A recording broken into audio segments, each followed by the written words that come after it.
नमस्कार दोस्तों, मैं धीरेन्द्र वर्मा। मध्यकालीन भारतीय इतिहास की श्रृंखला में आज हमारा अगला वीडियो तुगलक वंश की शुरुआत से रहेगा। मैं कुछ व्यक्तिगत कारणों से इतने दिन कोई वीडियो अपलोड नहीं कर पाया, तो उसके लिए खेद है। चलिए आगे हम लोग उसी श्रृंखला में आगे चलते हुए मध्यकालीन भारतीय इतिहास में तुगलक वंश का अध्ययन करते हैं। तुगलक वंश, जैसा कि हम लोगों ने शुरुआत से गुलाम वंश, खिलजी वंश और तुगलक वंश पे अब आएंगे। दो वंशों का अध्ययन किया। दिल्ली सल्तनत पे कुल मिलाकर के 5 वंशों ने शासन किया और सल्तनत काल में जो तीसरे नंबर का वंश था ये तुगलक वंश था। तुगलक वंश दिल्ली सल्तनत पे शासन करने वाला सबसे ज़्यादा दिन तक का वंश था। इसने 94 वर्ष तक दिल्ली सल्तनत पे शासन किया। कुल 94 वर्ष तक दिल्ली पे शासन किया। तुगलक वंश 1320 से स्टार्ट होकर के 1414 तक चलता है और तुगलक वंश का जो संस्थापक था वो गयासुद्दीन तुगलक था। गयासुद्दीन तुगलक था जो 1320 से 1325 तक दिल्ली सल्तनत का शासक रहा और इसने गाजी की उपाधि धारण करी थी, यानी कि दिल्ली सल्तनत का पहला ये शासक था जिसने गाजी की उपाधि धारण करी थी। इसके बाद आगे जैसे कि बाबर भी होंगे, तो कई 4-5 शासकों ने कुल मिलाकर के गाजी की उपाधि धारण करी। बहलोल लोदी भी होंगे और इसके पहले महमूद गजनवी थे, बट दिल्ली सल्तनत का ये पहला ऐसा शासक था जिसने पहली बार गाजी की उपाधि धारण करी थी। इसकी उपाधि थी अल सईद। इसकी उपाधि क्या थी भैया? अल सईद की उपाधि थी, लेकिन सिक्कों पर गयासुद्दीन इसका एक नाम मिलता है। सिक्कों पर इसका नाम गयासुद्दीन मिलता है। खिलजी वंश में आपको पता है, खिलजी वंश के जो संस्थापक जलालुद्दीन फिरोज शाह खिलजी थे, उसके संरक्षण में इसने अपना काम करना शुरू किया था। यानी कि जलालुद्दीन खिलजी ने इसको अपना संरक्षण दिया था उस समय। और ये कैसे आया था? जलालुद्दीन के समय में एक सैनिक के अंगरक्षक के रूप में एक काम करता था। उसकी सेना में उसकी जो भर्ती होकर के सैनिक के रूप में अगर जब काम करता था ये गयासुद्दीन तुगलक, तो एक अंगरक्षक के रूप में कार्य करता था। और ये किसके समय में आया था? जलालुद्दीन फिरोज शाह खिलजी के समय में। जलालुद्दीन फिरोज शाह खिलजी ने इसकी प्रतिभा को पहचाना और इसको अपने सैनिक शक्ति में मिलाया और इससे बहुत अच्छे अच्छे काम कराए। ये बड़ा वेल टैलेंटेड शासक होता चला गया। धीरे धीरे पता नहीं चल पाता है। उसके बाद जब जलालुद्दीन खिलजी की हत्या हो जाती है तब ये अलाउद्दीन के संरक्षण में आकर के कुछ दिन अच्छे से काम करता है, बट उतना हाईलाइट नहीं हो पाया था। हालांकि शासक बहुत अच्छा था। फिर क्या होता है ये, लेकिन जब ये शासक बना दिल्ली का, तो शासक बनने से पहले गयासुद्दीन तुगलक पंजाब का सूबेदार था। पंजाब का सूबेदार था और इसकी राजधानी दीपालपुर थी। ये दीपालपुर से बहुत प्रेम करता था। ये कहता था हम दीपालपुर के लिए बने हैं और दीपालपुर की जनता के लिए बने हैं। तो ये पंजाब का सूबेदार था और दीपालपुर इसकी राजधानी हुआ करती थी। फिर क्या होता है, अलाउद्दीन खिलजी जब शासक बनता है तो अलाउद्दीन खिलजी के शासनकाल में ये बहुत बड़ी बड़ी उपलब्धियों को हासिल करता है, बड़े अच्छे कार्य करता है। तो इसको सूबेदारी पंजाब की दे दी जाती है, जिसकी राजधानी दीपालपुर बना लेता है।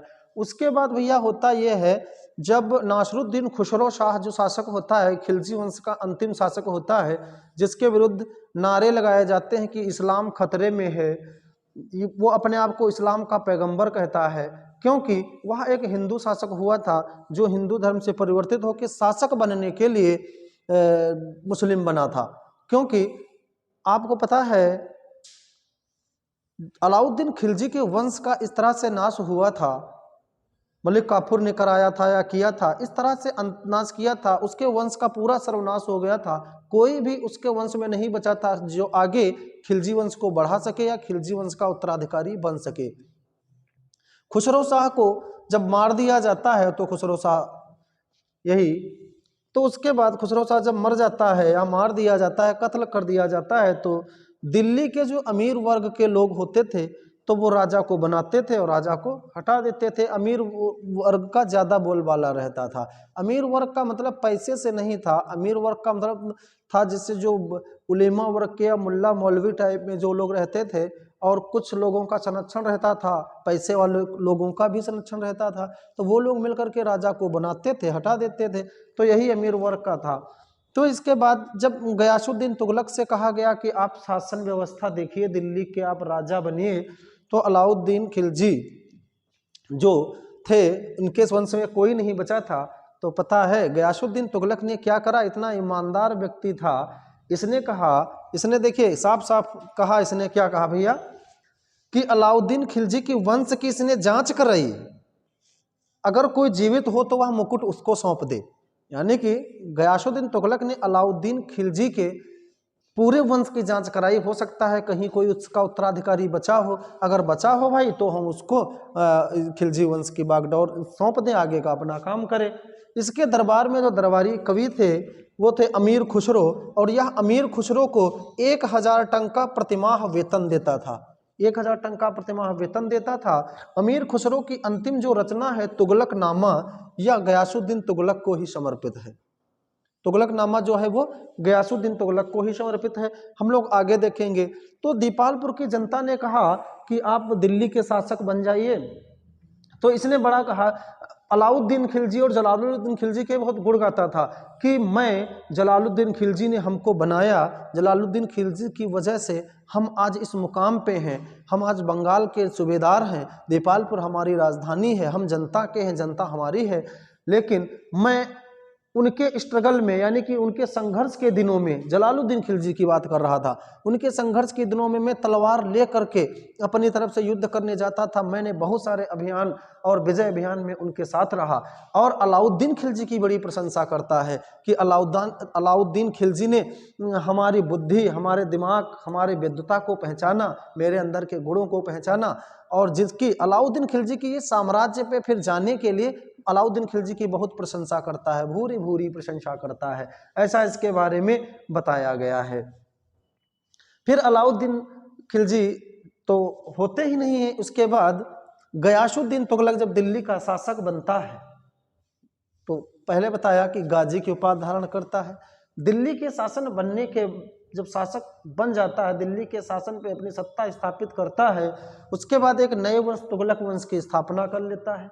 लेकिन इसके पहले की बात भैया ये है कि जो इसके पहले खुसरो शाह था, तो उसने सारा राजकोष खाली कर दिया था, उसने सारा राजकोष खाली कर दिया था, सारे पैसे अमीरों या गरीबों या सब में बांट दिए थे, और बहुत सारा पैसा निजामुद्दीन औलिया को भी दे दिया था।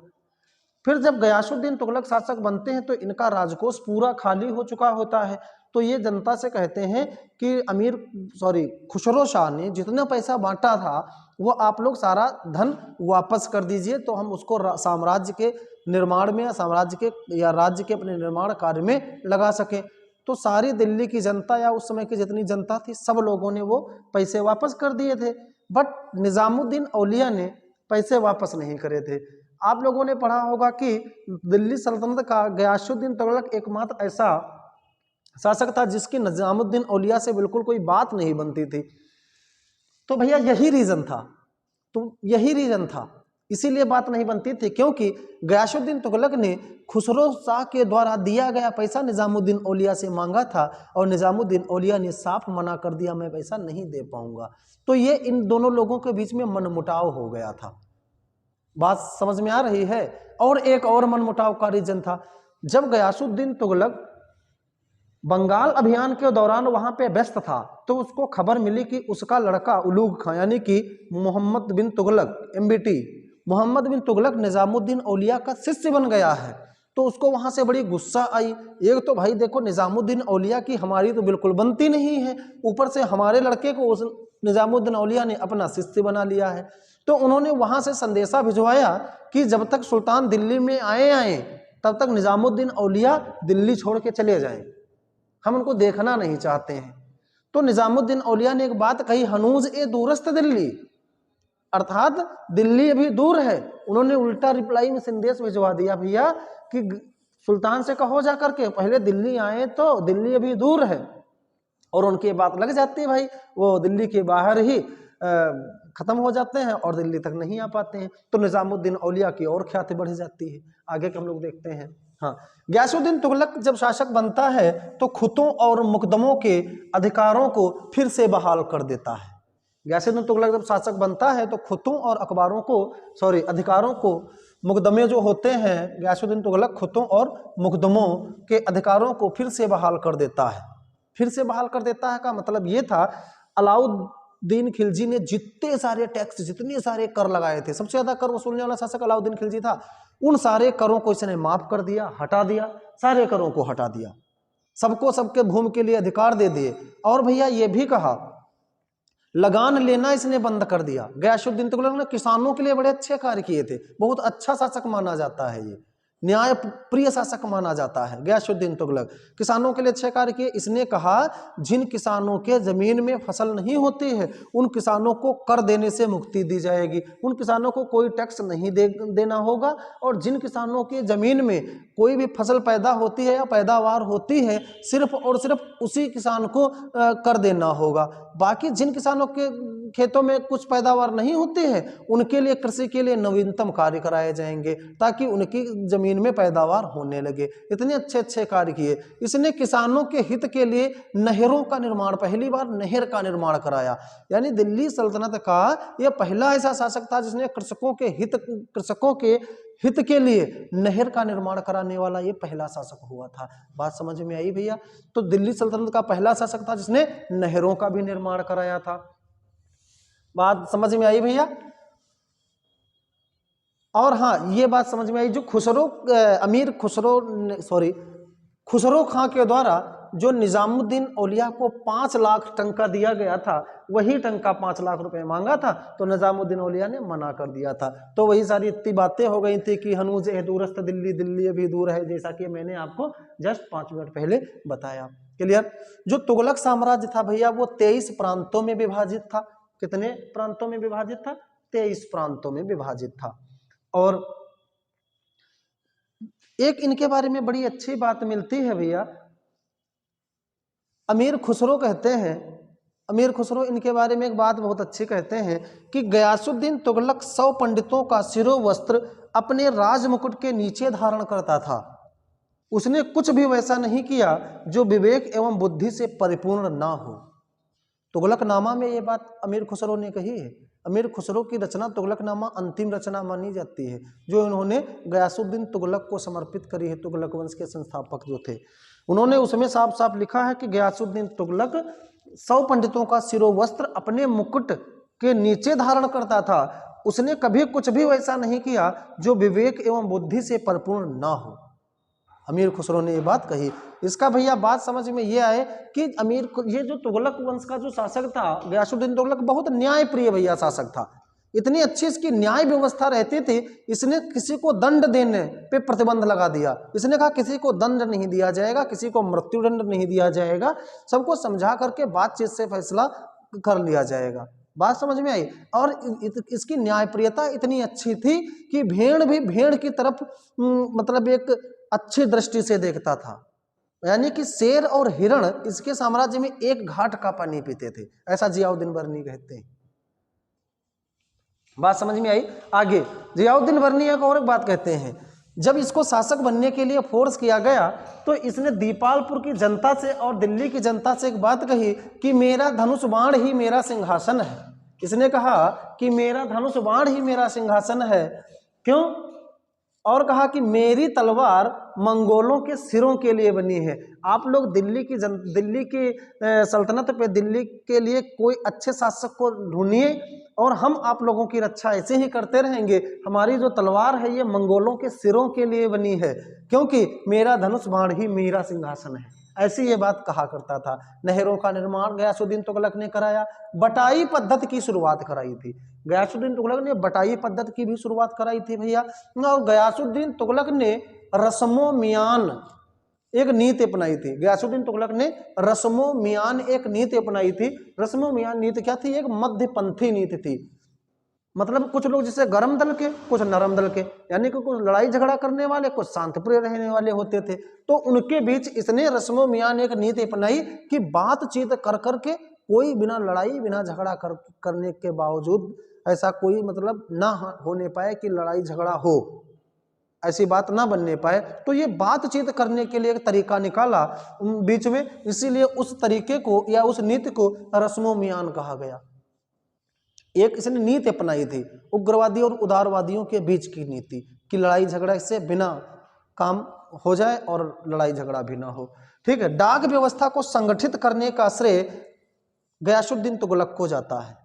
ऐसा इब्न बतूता ने अपनी पुस्तक रेहला में, जो यात्रा विवरण इसमें लिखा गया है इब्न बतूता के द्वारा, रेहला में इसने डाक व्यवस्था का पूरा वर्णन किया है इब्न बतूता ने, और उसी में इसने कहा है कि डाक व्यवस्था को जो संगठित किया था जिस शासक ने पूरी तरीके से, वो कोई और नहीं था, तुगलक वंश का शासक गयासुद्दीन तुगलक था। गयासुद्दीन तुगलक के काल में भिखारी भी काम धंधों पर लग गए थे। ऐसा जियाउद्दीन वर्नी कहते हैं कि गयासुद्दीन तुगलक के काल में भिखारी भी काम धंधों पर लग गए थे, यानी कि इसके दरबार में, यानी कि इसके साम्राज्य में हर कोई व्यक्ति बहुत अच्छे और बहुत सहजता से रहता था। यह बहुत उदार शासक था। जियाउद्दीन वर्नी कहते हैं कि अभी तक गयासुद्दीन तुगलक के जैसा ना शासक कोई आया था, ना शायद कोई आएगा। इसकी न्यायप्रियता बहुत अच्छी थी, सारी नीतियां बड़ी अच्छी थी। बात समझ में आई? तो नहरों का निर्माण कराने वाला शासक गयासुद्दीन तुगलक था, और निजामुद्दीन औलिया से जिनके संबंध अच्छे नहीं रहते थे वो शासक गयासुद्दीन तुगलक थे। गाजी की उपाधि धारण करने वाले पहले शासक गयासुद्दीन तुगलक थे। इन्होंने तुगलक साम्राज्य को 23 प्रांतों में बांट दिया था। नहरों का निर्माण कराने वाले पहले शासक गयासुद्दीन तुगलक थे। ठीक है, मेरा धनुष बाण ही मेरा सिंहासन है, ये कथन किसने कहा है, ये बात किसने कही? तो गयासुद्दीन तुगलक ने कही। इनके साम्राज्य में भिखारी भी काम धंधों पर लगे रहते थे, न्यायप्रिय व्यवस्था बहुत अच्छी थी, शेर और हिरन एक घाट का पानी पीते थे, बहुत अच्छी व्यवस्था थी, लड़ाई झगड़े मारपीट नहीं होता था। ठीक, इतना विद्वान शासक इसको माना गया है। बस गयासुद्दीन तुगलक के बारे में इतना ही, और सारे इंपॉर्टेंट फैक्ट हैं। आगे जब हम तो सल्तनत की स्थापत्य कला के बारे में बात करेंगे तो हमको आगे और जानकारी मिलेगी कि कौन कौन से स्थापत्य का निर्माण कराया गया। तो आगे की वीडियो आप लोग देखिए, पीछे की वीडियो आप लोग देख लीजिए तो आपको बहुत अच्छे से समझ में आएगा। तुगलक वंश यहीं से आज हम स्टार्ट करते हैं, और इसके बाद जो अगला वीडियो रहेगा भैया, वो रहेगा आपका मोहम्मद बिन तुगलक का। हम लोग बिल्कुल क्रम वाइज पढ़ते रहेंगे। तो थैंक यू सो मच।